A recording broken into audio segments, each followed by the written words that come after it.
কলকাতার বুকে যেন কেদারনাথ ধামের এক অনন্য ছোঁয়া। দমদম কেদারনাথ মন্দিরের আদলে নির্মিত এই মনোমুগ্ধকর শিব মন্দিরটি খুব অল্প সময়ের মধ্যেই ভক্ত ও দর্শনার্থীদের কাছে ব্যাপক জনপ্রিয় হয়ে উঠেছে। দৃষ্টিনন্দন স্থাপত্য, শান্ত পরিবেশ এবং ভক্তিময় আবহ মিলিয়ে এখানে এলে অনেকেরই কেদারনাথ ধামের অনুভূতি জেগে ওঠে। এই মন্দিরে আপনারা আসবেন কিভাবে, এই মন্দির কখন খুলে থাকে, পুজোর সময়সূচি কি, এই সম্পূর্ণ তথ্য নিয়ে আজকে এই ভিডিওটির মাধ্যমে আপনাদেরকে আমরা সম্পূর্ণ তথ্য শেয়ার করতে চলেছি। তাহলে চলুন আরও একটি নতুন সপ্তাহে আরও একটি নতুন গল্পের আপনাদের সকলকে নিয়ে সূচনা করা যাক।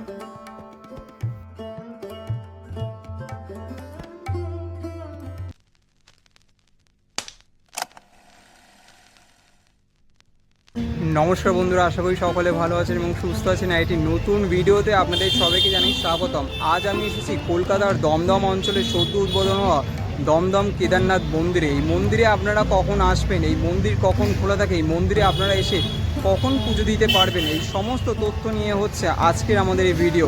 তাহলে চলুন আপনাদের সকলকে নিয়ে আরও একটি নতুন গল্পের সূচনা করা যাক। প্রথমে আপনাদের জানাবো আপনারা এই মন্দিরে আসবেন কিভাবে। কলকাতার যে কোনো প্রান্ত থেকে প্রথমে দমদমে চলে আসুন। ট্রেনে করে এলে দমদম স্টেশন থেকে রাম মন্দিরগামী অটো বা বাস সহজেই পেয়ে যাবেন। এছাড়া নাগের বাজারের দিক দিয়ে এলেও রাম মন্দির স্টপেজে নেমে যেতে হবে। রাম মন্দিরের পাশেই রয়েছে রিক্সা স্ট্যান্ড, সেখান থেকে মাত্র 30 টাকার বিনিময়ে রিক্সায় উঠে পড়ুন। মাত্র 1 কিলোমিটার পথ পেরিয়ে সরাসরি কেদারনাথ মন্দিরে মূল প্রবেশদ্বারের সামনে আপনারা পৌঁছে যাবেন। আর যারা যারা আমার মতন হেঁটে যেতে চান তারা এই পথ অনুসরণ করে 1 কিলোমিটার হাঁটলেই সরাসরি পৌঁছে যাবেন কেদারনাথ মন্দিরের সামনে। এই মন্দির প্রতিদিন খোলা থাকে সকাল 7টা থেকে দুপুর 12টা পর্যন্ত, পুনরায় বিকেল 4টে থেকে রাত 8টা পর্যন্ত এই মন্দির খোলা থাকে। তবে বিশেষ দিনে ভোগেরও ব্যবস্থা রয়েছে। পাশে রয়েছে একটি ভোগের ঘর, সেটা আপনাদের ভিডিও শেষে দেখাবো। চলুন মন্দিরটা আপনাদের এখন ঘুরিয়ে দেখাই। কলকাতার উপকণ্ঠ দমদমে সম্প্রতি গড়ে ওঠা কেদারনাথ মন্দিরটি অল্প সময়ের মধ্যেই সাধারণ মানুষের মধ্যে ব্যাপক আগ্রহের কেন্দ্রবিন্দু হয়ে উঠেছে।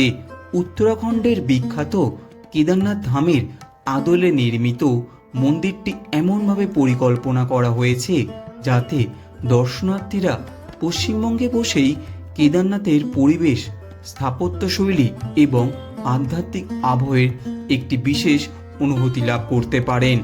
সামাজিক যোগাযোগ মাধ্যমেও ইউটিউব এবং মানুষের মুখে মুখে ছড়িয়ে পড়ার ফলে প্রতিদিন বহু ভক্ত ও দর্শনার্থী এখানে ভিড় জমাচ্ছেন। মন্দিরটির নির্মাণ শৈলীতে কেদারনাথ ধামের মূল মন্দিরের অনুকরণ স্পষ্টভাবে ফুটে উঠেছে। পাথরের নকশা, প্রবেশপথ, গর্ভগৃহের বিন্যাস এবং সামগ্রিক স্থাপত্য এমনভাবে তৈরি করা হয়েছে যাতে মূল কেদারনাথ মন্দিরে আবহ যতটা সম্ভব বজায় থাকে। অনেক দর্শনার্থী জানিয়েছেন মন্দিরে প্রবেশ করার পর তাদের মনে হয়েছে তারা যেন উত্তরাখণ্ডের কেদারনাথেই উপস্থিত রয়েছেন। যদিও এটি মূল কেদারনাথ মন্দির নয়, তবুও তার অনুপ্রেরণায় নির্মিত হওয়ায় ভক্তদের কাছে এর আকর্ষণ ক্রমশ বেড়ে চলেছে। মন্দিরের প্রধান আকর্ষণ হলো ভগবান শিবের পবিত্র শিবলিঙ্গ। প্রতিদিন ভোর থেকে সন্ধ্যা পর্যন্ত নিয়মিত পূজা, আরতি, রুদ্রাভিষেক এবং অন্যান্য ধর্মীয় আচার অনুষ্ঠান অনুষ্ঠিত হয়। বিশেষ করে সোমবার, মহাশিবরাত্রি এবং শ্রাবণ মাস এবং অন্যান্য শৈব উৎসবের সময়ও এখানে ভক্তদের সমাগম কয়েক গুণ বেড়ে যায়। অনেকে বিশ্বাস করেন আন্তরিক ভক্তি বড়ে এখানে প্রার্থনা করলে মানসিক শান্তি ও আত্মিক তৃপ্তি লাভ করা যায়। মন্দির প্রাঙ্গণটি পরিষ্কার পরিচ্ছন্ন ও সুপরিকল্পিতভাবে সাজানো হয়েছে। ভক্তদের বসে ধ্যান বা প্রার্থনার জন্য পর্যাপ্ত ব্যবস্থা রয়েছে। সন্ধ্যার আরতির সময় ঘণ্টার ধ্বনি, শঙ্খধ্বনি এবং ভক্তিমূলক সঙ্গীত পুরো পরিবেশকে যেন এক অনন্য আধ্যাত্মিক আবহে ভরিয়ে তোলে। অনেকেই শুধুমাত্র দর্শনের জন্য নয়, কিছুটা নিরিবিলি সময় কাটিয়ে মানসিক প্রশান্তি অর্জনের উদ্দেশ্যেও এইখানে আসছেন। যাদের পক্ষে উত্তরাখণ্ডের দুর্গম পাহাড়ি পথে কেদারনাথ ধামে যাওয়া সম্ভব নয়, তাদের কাছে এই মন্দিরটি একটি বিশেষ আকর্ষণ হয়ে উঠেছে।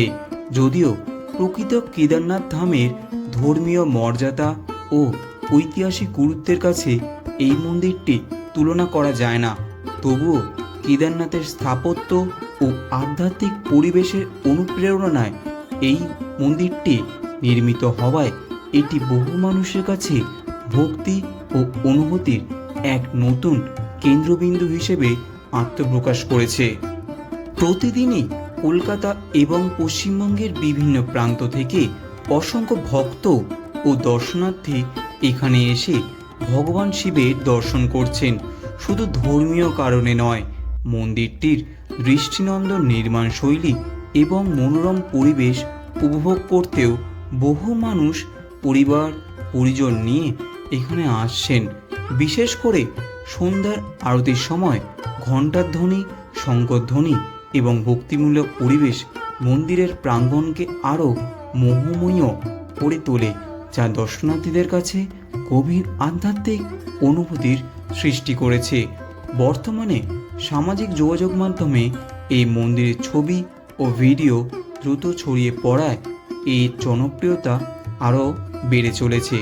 অনেকেই উত্তরাখণ্ডে না গিয়েও কেদারনাথ ধামের অনুরূপ এক পরিবেশের স্বাদ নিতে এই মন্দিরে আসছেন।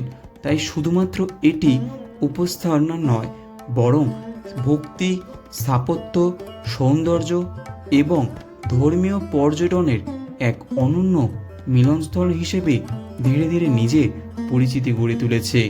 ভবিষ্যতে এই মন্দির কলকাতা ও পশ্চিমবঙ্গের অন্যতম জনপ্রিয় শিব মন্দির এবং দর্শনীয় স্থান হিসেবে নিশ্চয়ই গড়ে উঠবে, সুপরিচিত হয়ে উঠবে বলেই আশা রাখা যায়। মন্দিরের পাশেই রয়েছে জগদ্ধাত্রী ভবন এবং মন্দিরের ভোগের ঘর।